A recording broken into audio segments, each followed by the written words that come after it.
ብዙ ሰዎች ከብዙ መጥፎ ልማዶች ሲወጡና ሲለወጡ እናያለን። ነገር ግን መዘንጋት የሌለባችሁ አንድ ነገር ከነኚህ ሰዎች ለውጥ ጀርባ የአንድ ሰው አስተዋጽኦ አለ። በፖርኖግራፊ ሱስ ውስጥ ያሉ ሰዎች በጉዳዩ እጅግ በጣም ስለሚያፍሩ ይህንን ጉዳይ ለሰዎች ማወያየት ይፈራሉ። ከዚህ ሱስ ለመላቀቅ በምታደርገው እንቅስቃሴ እየተዋጋ ያለው ከዚህ ሱስ ጋር ብቻ ሳይሆን ከስጋህና ከጨለማው ዓለም አሰራር ጋር ነው። ለዚህም ነው አንዳንዶች ከፖርኖግራፊ ሱስ ተጽዕኖ ነፃ ለመውጣት በራሳቸው እየታገሉ እንደገና መልሰው ራሳቸውን እዛ ላይ እንደሚያገኙ ያማክሩኛል።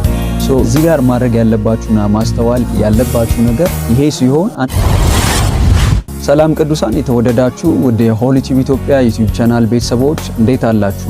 እግዚአብሔር አምላካችን ፈቅዶ ዛሬም በአዲስ ቪዲዮ ተገናኝተናል። ከዚህ ቀደም በፖርኖግራፊ ዙሪያ አዲስ ተከታታይ ትምህርት ጀምረን 4 ክፍሎችን ወደ እናንተ አድርሼ ነበር። በዛሬው ቪዲዮ ከፖርኖግራፊ ሱስ እንዴት ነፃ መውጣት እንደምትችሉ አስተምራችኋለሁ። ብዙዎቻችሁ ቪዲዮዎቹ ላይክ እና ሼር ያደረጋችኋቸው ስላይደለ ዩቲዩብ የምለቃቸውን ቪዲዮዎች ለብዙዎች እንዳይደርሱ ይዟቸዋል። ስለዚህ ዛሬም አደራ ምላችሁ ቪዲዮውን ስትጀምሩ ላይክ በማድረግ ጀምሩ። ላይክ ማድረጉ ለእናንተ በጣም ቀላል ነገር ግን ለዚህ አገልግሎት እጅግ በጣም ጠቃሚ ነው። ስለዚህ ሁላችሁ ቪዲዮውን ላይክ በማድረግ ጀምሩ። እንዲሁም ደግሞ ለወዳጆቻችሁ ሼር አድርጉት። ለዚህ ቻናል አዲስ የሆናችሁ ቻናሉ ሆሊ ቲቪ ኢትዮጵያ ነው። እኔ ወንድማችሁ መልካሙ ጌታ ነኝ። ቻናሉን ሰብስክራይብ በማድረግና የደወል ምልክቱን በመጫን ቤተሰብ ሁኑ። አሁን ወደ ቪዲዮ እናልፋለን። ከፖርኖግራፊ ሱስ ለመላቀቅ የመጀመሪያው እርምጃ ግልጸኝነት ነው። ብዙ ሰዎች ከብዙ መጥፎ ልማዶች ሲወጡና ሲለወጡ እናያለን። ነገር ግን መዘንጋት የሌለባችሁ አንድ ነገር ከነኚህ ሰዎች ለውጥ ጀርባ የአንድ ሰው አስተዋጽኦ አለ። በፖርኖግራፊ ሱስ ውስጥ ያሉ ሰዎች በጉዳዩ በጣም ስለሚያፍሩ ይህንን ጉዳይ ለሰዎች ማወያየት ይፈራሉ። ነገር ግን አንተ ከዚህ ሱስ መላቀቅ ከፈለክ በፍጹም ይህንን ነገር ማድረግ የለብህም። ምክንያቱም የሚያስፈራው በዚህ ሱስ መያዝ ሳይሆን ከዚህ አደገኛ ሱስ ጋር ተላምደህ ምንም እንዳልተፈጠረ ማስመሰል። ስለዚህ ካንተ የተሻሉ መንፈሳዊ ሰዎች ጋር በመሄድ ያለህበትን ጉዳይ ልታዋያቸው ይገባል። መጽሐፍ ቅዱሳችንም በያዕቆብ 5:16 ላይ የሚያዘው ይህንኑ ነው። ክፍሉን እናንብበው። እርስ በርሳችሁ በኃጢአታችሁ ተናዘዙ ትፈወሱም ዘንድ እያንዳንዱ ስለሌላው ይጸልይ። የጻድቅ ሰው ጸሎት በሥራዋ እጅግ ኃይል ታደርጋለች። እርስ በርሳችሁ በኃጢአታችሁ ምን በሉ? ተናዘዙ። ነገሩን ሁል ጊዜ መደበቅህ ወደ መፍትሄው እንዳትደርስ ነው የሚያደርግ።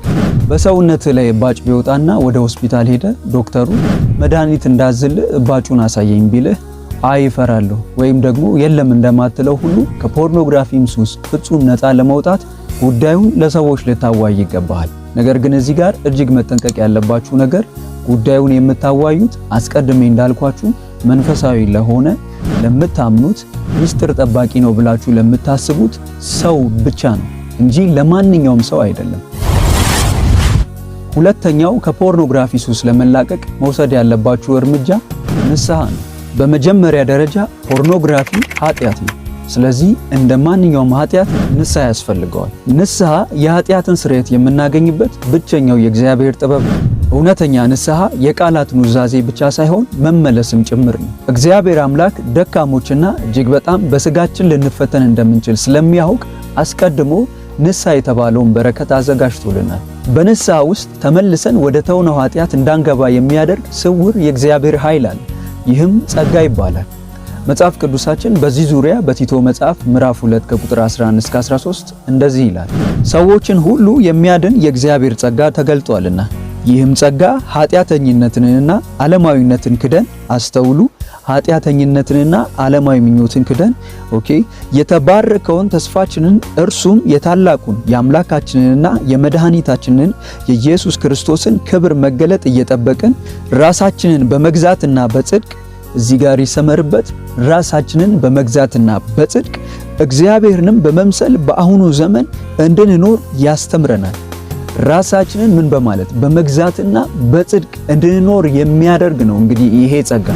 ነገር ግን እዚህ ጋር ማስተዋል ያለባችሁ ነገር ይህንን ነፃ የእግዚአብሔር ጸጋ ለማግኘት በእግዚአብሔር ፊት አስቀድማችሁ በንስሐ ልትቀርቡ ይገባል። ንስሐ ስንገባ እያደረግን ያለነው አንድ ነገር ነው። እየሄድን ያለንበት መንገድ ልክ እንዳልሆነና በዚህ መንገድ መሄድ ኦር ደግሞ መቀጠል እንደማንፈልግ ለእግዚአብሔር እየገለጥልንለት ነው ያለነው። ሶስተኛው ጾም ጸሎት ነው። ጸሎት በራሱ በሁኔታዎቻችን ላይ የእግዚአብሔርን ጣልቃ ገብነት የምንጋብዝበት መንገድ ነው። ጾም ጸሎት ሲሆን ደግሞ ብዙ ዋጋ መክፈልና መስዋዕትነት ያለበት ጠለቅ ያለ የጸሎት አይነት ነው። እንደ ፖርኖግራፊ ካሉ ጠለቅ ካሉና በተደጋጋሚ ከተደረጉ የኃጢአት ልምምዶች ነፃ ለመውጣት አንዳንድ ጊዜ ጾም ጸሎትንም ልናካትት እንችላለን። ምክንያቱም ከዚህ ሱስ ለመላቀቅ በምታደርገው እንቅስቃሴ እየተዋጋ ያለው ከዚህ ሱስ ጋር ብቻ ሳይሆን ከስጋና ከጨለማው ዓለም አሰራር ጋር ነው። ይህንን የጨለማውን ዓለም አሰራር ደግሞ ለማሸነፍ የግዴታ መንፈሳዊ ኃይል ወይም ደግሞ አቅም ያስፈልጋል። እዚህ ጋር በመጽሐፍ ቅዱሳችን ላይ ያለ አንድ ታሪክ ላስታውሳችሁ። አንድ ወቅት ደቀ መዛሙርት ክፉ መንፈስ ማውጣት በተቸገሩ ጊዜ ጌታ ኢየሱስ ጋር መጥተው ይህንን ክፉ መንፈስ ለምን ማውጣት እንደተቸገሩ ጥያቄ በተነሳለት ጊዜ ጌታ ኢየሱስ የመለሰላቸው አንድ ምላሽ አለ። ክፍሉን ላንብብላችሁ። ማርቆስ 9 ቁጥር 29 ይህ ወገን በጸሎትና በጾም ካልሆነ በምንም ሊወጣ አይችልም አላቸው አለ። ጾም ጸሎት ውስጥ የምንቀበለው የሆነ መንፈሳዊ ኃይል ወይም ደግሞ አቅም አለ ማለት ነው። አንድም በጾም ጸሎት ውስጥ የሚሆነው ስጋችንን መግደል ነው፣ ወይም ደግሞ ለስጋችን ፍላጎት እንዳንገዛ ስጋችንን እየገደልነው እንሄዳለን። ከዚህ ፍላጎት ነፍሳችንን እያራቅናት እንሄዳለን ማለት ነው። ጾም ጸሎት ከዚህ ልምምድ ነፃ ለመውጣት ሁነኛ መንገድ ነው። ለዚህም ነው አንዳንዶች ከፖርኖግራፊ ሱስ ተጽዕኖ ነፃ ለመውጣት በራሳቸው እየታገሉ እንደገና መልሰው ራሳቸውን እዛ ላይ እንደሚያገኙ ያማክሩኛል። እዚህ ጋር ማድረግ ያለባችሁና ማስተዋል ያለባችሁ ነገር ይሄ ሲሆን እንዳልኳችሁ ይሄ መንፈሳዊ ውጊያም ጭምር ስለሆነ መንፈሳዊ ተጽዕኖም ጭምር ስለሆነ ማድረግ ያለባችሁ ነገር መንፈሳዊ አቅምን ማግኘት አለባችሁ። ይህንንም ማግኘት የምትችሉት ደግሞ በጾም ደግሞም በጸሎት በእግዚአብሔር ፊት በመቅረብ ነው። ወደ ቻናሌ ቤተሰቦች የዛሬው ቪዲዮአችን እንግዲህ ይሄንን ይመስላል። ነገር ግን ከፖርኖግራፊ ልምምድ ነፃ ለመውጣት መውሰድ ያለባችሁ እርምጃ ይሄ ብቻ አይደለም። በቀጣይ ከዚህ የቀጠሉ ከፖርኖግራፊ ሱስ ለመላቀቅ መውሰድ ያለባችሁን እርምጃዎች ወይም ደግሞ መንገዶች በቀጣይ ቪዲዮ ወደ እናንተ የማደርስ ይሆናል። በዛሬው ቪዲዮ ብዙ እንደተማራችሁ ተስፋ አደርጋለሁ። በዚህ ትምህርት ላይ ያላችሁ ማንኛውንም ሐሳብ በኮሜንት መስጫው ቦታ ላይ በዚያ ማስቀመጥ ትችላላችሁ። ቪዲዮውን ላይክ ያላደረጋችሁ አሁኑኑ ላይክ አድርጉ።